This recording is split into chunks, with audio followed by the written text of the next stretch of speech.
Okay, guys, welcome to today's Wake Up Real Estate. We've got Tech Tip Thursday. So I've got a couple of things, tech tips around productivity this time of year and kind of getting set for 2024. Just a couple of productivity apps that I like to use. If you could like and subscribe down below, as we usually do. Just remind you, if you're not already subscribed to the channel, we appreciate it. I got the Make It Big app that Josh always uses right here. So go ahead, like and subscribe down below. Share this with other people at your company. We have about a year's worth of archives now on the YouTube channel. If you go to a live section, lots of stuff shared here. If you want to go back to old Tech Tip Thursdays or What's Working Now Wednesdays, Texting Tuesdays, a lot of stuff going on here at Wake Up Real Estate. So let's start with our social post of the day. As you probably noticed too, Josh isn't here today. You guys probably knew that, so I'm flying solo. Let's do the social post of the day right here. And we've done this post a number of times in the past, let's say, month or two. But the reason is because it's very relevant. And the post is about mortgage interest rates. Yesterday, the Federal Reserve held interest rates steady where they were, but they did signal in a way that they plan to reduce rates, or tentatively are thinking that they'll be reducing interest rates 3 times in 2024. And what that kind of did was it caused yields, the 10-year yield, to come down a lot. The market sort of prices things in, 6 to 9 months ahead of time. So the 10-year yield came down a lot, which means mortgage rates came down a lot. So my social post of the day is just talking about that again. The FHA 30-year fix is sitting on Mortgage News Daily at 6.23. And if you're, definitely make sure your clients know, even yourself, if you're thinking about a refinance or something, or you're thinking about buying an investment property, the rates have dropped so far so fast. It's pretty likely, who knows, but it's pretty likely that they'll kind of bounce, and go back up at least for a little while again, kind of retrace technically on the charts or whatever you would call it. So just talk about rates today. Maybe give a few people, a private message, on Facebook or LinkedIn, wherever you hang out, and let them know if you think that, they were thinking about refinancing, or they're on the fence because of where rates had been in mid-2023. Now is really a good time to jump on. Along those lines, Josh did the HELOC class this week. I forget the URL for that. I think it was HELOCclass.com. He and Jordan talked about 5-day HELOC. Here's that link right there, if you want to check that out. So it could be a good time, especially with Christmas here, if you need some funds, or, even taxes coming due at, the end of the year, could be a good time to do this. So a little bit of a social post today, a little bit of a shameless plug for the mortgage team here, but, this is kind of what's going on in the markets right now, this rate stuff, and it definitely is worth talking about. All right, so let's get into the Tech Tip Thursday stuff. Kind of take a drink here, been a little sick. What I want to talk about today, as we go into the end of the year, our last show of the year is tomorrow. And generally what I just naturally end up doing, I think you guys probably do, the week before, the week after Christmas, is start thinking about the plan for next year. And with that, usually I look back at my to-do list and look at all the things I didn't do, right? And to try to decide what things I'm not going to do going into next year, what projects I will be doing. That made me think, hey, let's talk a little bit about these to-do list managers. Most of the CRMs out in this space, KV Core, Chime, or Lofty, whatever they're called, Sierra, to my knowledge, they don't do a great job of sort of product planning and tasking. I mean, Top Producer was really good with tasks and kind of listing plans and stuff. And guys, comment down below if you have a real estate focused solution that is really good at sort of managing the day-to-day task list. I'm not aware of any specific for real estate. I'm sure they're out there and I just don't know. So comment for me. But what I wanted to share today was just a few of the things that I regularly use. And I'm going to start with, where's he at? I'm going to start with my favorite productivity book. I find myself thumbing through this thing at least once or twice a year. I read this probably in the early 2000s, whenever it came out. But Getting Things Done by David Allen, right? And comment below if you've read this. If you haven't read it, could be a very good thing to read over the next 2 weeks. The basic kind of idea here is to divide your life up into projects, sort of, and have next actions related to each project or area of your life. A project could be your physical fitness. A project could be, I think he calls it the SAW, like your mental well-being, but also projects that are specific to work. So in real estate, a project might be building out a real estate niche operating system, right? and you might say investor deals renos in this operating system. That could be a project, and then it'll always have next actions attached to them. So the framework that I roughly follow, I don't follow it to a T, is this getting things done methodology. I think a lot of people do. And if you haven't read this yet, check it out. So with that said, I'm just going to share a few tech tips, a few tools I use to execute that might be cool for executing this. My go-to is an app called Todoist. So if I go to a new private window, because I created a new account this morning. I didn't want to show you guys all my private tasks. So, you have like your whole life in these things. I even keep I shouldn't do it, but I even keep passwords and logins and stuff like that in my Todoist. Not the smartest thing, but hey. But Todoist is basically organize your work and life finally, become focused, organized, and calm. I just really like the UI of this thing. You can get a totally free account. I think the premium account, which I paid for 5 or more years, is like $30 a year. It's really well worth it, and it kind of gives me the ability to like share projects and do things like that with other people and collaborate and some extra stuff. But really beautiful app. It takes a second to sign up. You just go and click start for free, and you can like log in with your Google or Facebook account, and you're like in there in just a minute. So what I thought might be fun to do in Todoist is just kind of show you guys a few things, a few little tips and hacks. And everything I'm going to do in Todoist, you can kind of do a Google Tasks, but Google Tasks isn't focused on to-dos. And a lot of the functionality you get in Todoist around recurring tasks and things like that, you can't do in Google Tasks. So, I'll mention you can use Google Tasks for a lot of this, but I really like to do it. So if I want to add a task, I can do something like check Facebook ads. And then I can do every day or every day. And probably my favorite Todoist feature is when I do the everyday right there. You see how it turned pink? You can use natural language, and it creates a recurring task for me to do this thing. So if you have things you have to do repeatedly, it's going to keep bumping to the top of your task list. Watch the Wake Up Real Estate show every weekday at 11 a.m. And that will now show up on my task list. Oh, I might not be able to watch Wake Up Real Estate every day. I might not be able to do the time. Is that right? Let me go my inbox actually. Oh no, it's there. It just didn't pop up on the view for some reason. My bad. So let's delete that. And then it'll just show me this every day at 11 a.m. Another favorite feature of mine is that this all syncs to my Google Calendar, or I believe to Outlook. So my Google Calendar automatically has anything I put in here sitting on it. And Google Calendar is where I'm generally looking to see what has to happen. So that's kind of like the basic task entry. You can put labels and tags and do all kinds of stuff on them. But every day you kind of come in and you have this today view right here, and it just shows you everything that's due that day, and you check it off. If I check off my Facebook ads task, it won't show up again till tomorrow.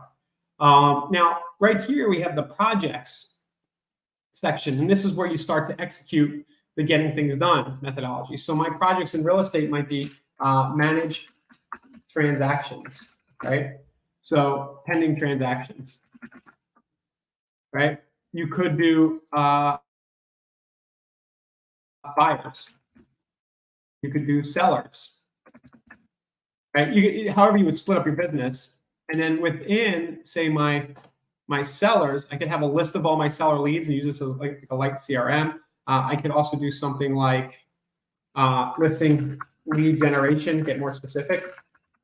And then within that project, I could have send just listed, just sold.com. See what I'm doing here? Cards, do any recent listed or sold every Monday, right? So now I have a recurring task that keeps me honest. And then if I had a just sold or a just listed in the past week, that's the day that I'll send those out.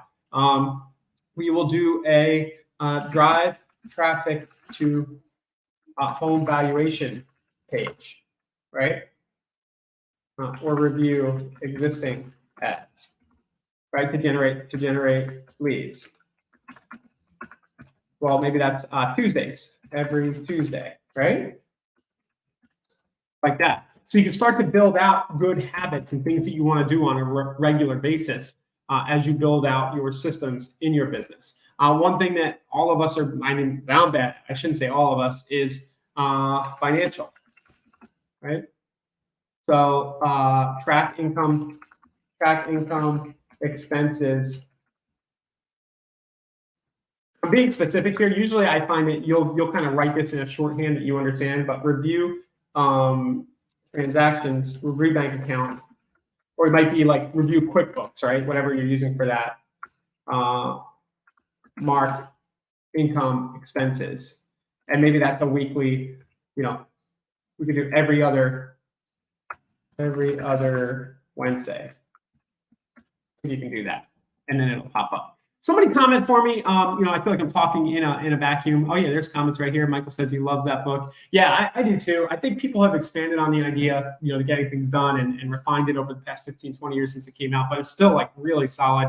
And right after you read it, you're always going to feel lighter, like things are more in control. Because we have so much stuff coming at us, from all different areas of our lives. People like, oh wait, here's a framework I can use to get sane. So yeah, definitely. Thanks for that comment, Michael. So back to Todoist. Basically what I've done here is I've divided up projects, in getting things done style. And the way that I might do this is if I have pending transactions. By the way, you can add projects and nest them. So maybe I have 123 Main Street under there. That one does require, it's $4 a month. I'm sorry, so it's $50 a year, $48 a year, it used to be $30. So to do the nested projects or to do more than 5 projects is an upgrade. But basically I could have like my 123 Main Street, and I would go to the transaction and it'd be like, order home inspection. Right. So instead of trying to like organize a detailed plan out to the future for every project you have, the way that like a task plan and Top Producer used to do, you could just review your to-do list manager every day, getting things done style, where you do your review. It's a thing he talks about in the book, and say, oh, what's the next thing I need to do in terms of getting buyer leads or listing leads or on this specific transaction? Oh, I needed to order the home inspection on Thursday, right? Like that's when I want to make that call, and it just goes in. So basically, running your business from a task management perspective becomes about following the GTD methodology and just logging in here every morning. I usually do it first thing. Honestly, I skip like half days. You can go 2 or 3 days and you come back in and, but you come in, you look at what's due that day. You can print out your task list. You can, on your phone, you can see all your tasks. They have a mobile app and everything. And you just go project by project and figure out what the next thing is that you need to do. The book is called Getting Things Done, The Art of Stress-Free Productivity, Charlotte. I think it's like, it's like $7 on $8 for the paperback, or you can do the Kindle. But I would get I would actually get a physical copy because it's really good to thumb through sometimes, like keep it on your desk or something. So yeah, Todoist. I highly recommend it. On Android, I'm sure you could probably do the same thing on iPhone. It actually puts. Do I have anything really personal on there? No. It actually puts it right like as a widget too. So you can just open it up and add a task real quick from your phone. There's like a little plus sign up at the top. So it's like always on the home page of my phone. And I can see everything I need to do. And when you're out and about and like you tell somebody, yes, I'm going to do that. Or like if your wife's like, go get the milk. Next time you're at the store, you have a shopping list. You can just hit the plus and do it that way. You do comment for me. Do you guys currently use to-do list applications? Todoist itself is just one of many, many, many. In the spirit of Tech Tip Thursday, there's like wonderlist.com. Comment if there are other ones. Oh, maybe Wonderlist doesn't exist anymore. I used to use a thing called Remember the Milk. I'm remembering that now because I just used the milk example. I wonder if that's still in business. Yeah, that's still there. To do. These are all. There's so many of these things. Todoist just happens to be my favorite. And I would say that if you're not using one of these, you're probably missing an opportunity to be more organized. Now, another thing that I'll share, and I'm seriously considering using this. I got an account here in like 2015 and used it for like 2 months and fell off the wagon. I probably found Todoist and got distracted and started using that because I like the UI better. But I am thinking about going back and trying out going into 2024 a system called Simpleology. So that one is built and marketed by a guy. It's a little pricey by a guy. What the heck is his name now? He's like an internet marketing OG. Like he's almost like the founder of internet marketing. Mark. Oh, Irresistible Offer. I'm just forgetting his name. He wrote a book called The Irresistible Offer, which I also recommend, guys. It's like one of the best marketing books ever.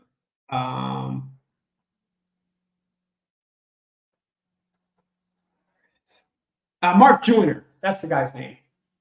Mark Joyner, The Irresistible Offer. Well, he built out this software called Simpleology, but it's more than just a software. And you guys can't see my screen, can you? Sorry. I just looked over and realized you couldn't see it. Sorry. Here we go. Simpleology. I don't know how long I was doing stuff and you couldn't see it. I apologize. I was trying to show the book a minute ago.